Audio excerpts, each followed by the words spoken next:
Hey guys, Al here. Wanted to do a video on quick reference guide that I use for soil tests.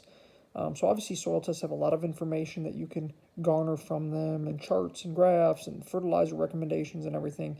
But for me, with trying to limit inputs, as well as having a guide that I can reference a whole bunch of soil tests. So I have about, I think 10 on here, maybe 14. I can't recall all the fields, but off the top of my head, because I have a couple like garden at home and things like that. But what I wanted to do was to make a quick reference guide so I can look at this and see multiple years of data and three different columns, and then some just brief notes here. As you can see, I used to be a little bit more vague, and I started to get a little bit more in detail with recording the parts per million of some of those macronutrients in the soil. But other than that, I really just look at these columns so that when I'm out in the field, getting ready to apply, let's say I'm going to be applying lime, I can see all of this data. Also, it's nice to, when I get my soil test back, I enter the information in here and I can immediately look back and see, okay, what was the pH? Well, this is pretty good, 6.7 to 7.6. As I look down here, I had added a lot of lime to this particular field in 2016. So you'll notice that in 2017, the pH jumped way up. Again, these are for deer food plots, so I'm not overly concerned with pH. I'm more concerned with growth in OM. But you can see that this soil has a CEC that's between, it's not totally sand and it's not real heavy clay, so it's kind of right in between. And that's also stayed consistent, which tells me that the soil test results are fairly consistent.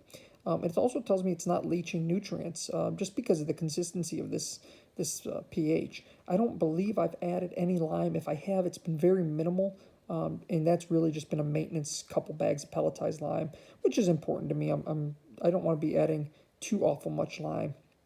And then lastly, I use this OM as a category for, well, one, the baseline measurement, right? So 2017 was around 4.6. And where is it going from there? So did see a nice uptick in 2018, and then of course it went down again in 2019.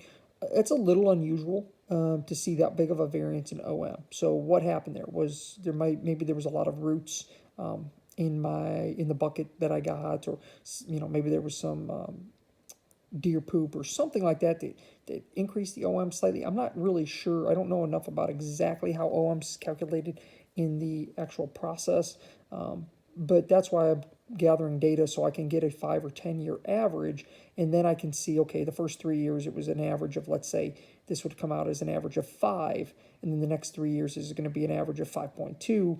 Well, that gives me a good running average to say, okay, things are trending upwards, and as long as I can identify a trend line, I'll be very satisfied. Likewise, with the parts per million here, I'm not adding inputs right now. I'm really trying to reduce my need for synthetic fertilizers. So it's good to see that, okay, nutrients aren't really leaching out, and hopefully with little bit or minimal fertilizer needs, I can also increase my organic matter as well as the nutrient availability in the plants. I want to highlight here, so on my garden, you'll see the pH is all over the place. 7.28, 7.28. So the pH jumped around a little bit, not overly concerned there, but I wanted to highlight here, 11.8 to 25. Wow, that's a huge difference in CEC. And if this was not my garden, if this was a normal field, I would be very concerned with that large of a change in CEC. However, I know what happened here. So I had been given, which ended up being a little bit of a mistake, but I had been given free topsoil, doing air quotes here, because it was told to me it was going to be good quality. It ended up not being as good of quality, but it was already dumped on my garden. Um, so through that, my CEC jumped up significantly and was much more towards the clay base. So that's good from holding nutrient perspective. So clay will hold your nutrients in the soil much better, and that's probably why you see the pH staying fairly stable. But it also was a downside because it was more difficult to work, especially planting tomatoes and stuff. Having a clay-based soil, although I still grew about 200 tomato plants and 170 pepper plants in my garden with really good yields, it was just a lot more work for me having to deal with that. And I also added heavy cover crops to try to break down some of that clay, which you can see here I started to do. But I also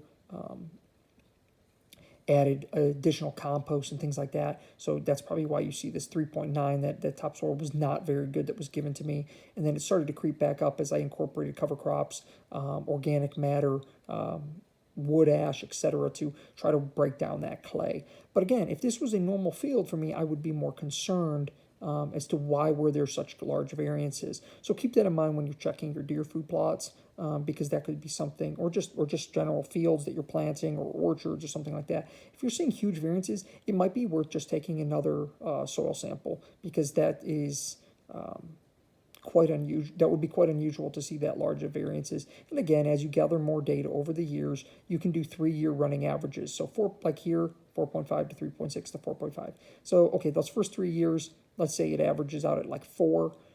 Then it took a huge jump. This is a very small field. So yeah, keep that in mind. This field is only about 1/10 of an acre. It's more of a field that's primarily focused on harvesting deer when we feel that it is needed for our habitat. When we have to remove some deer, this is a really good field to hunt over, particularly with archery equipment, because it is so small. So I noticed a big jump here. There was a lot of biomass added. There was some wood ash added to this field, but we had added a bunch of ryegrain and oats. So I do believe that that helped to increase this. Now we'll see what it is this year, and again, I'll take another 3-year running average and be able to get a good idea as to what is happening in that soil. So I'm happy with the CEC. It's jumped around a little bit, but nothing overly concerning to me. It's been fairly consistent, which you shouldn't really see. CEC is your soil makeup, right? So you're not going to go from sand to clay in 1 year unless there's some major things added.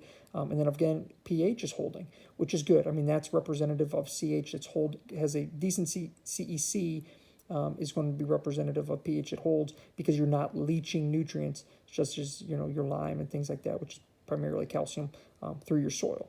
So quick, well, not as quick of a video as I thought I was going to do, but hopefully one that you all find interesting. And just to use as a quick reference guide, I also do keep all the soil tests in a folder so I can reference the entire soil test if needed. But hopefully you find this interesting. Thank you all for tuning in and following along. I really enjoy this a lot, and I enjoy interacting with everybody and having conversations. So I hope you all enjoy it as much as I do. Thanks so much. Be safe. Have a good day.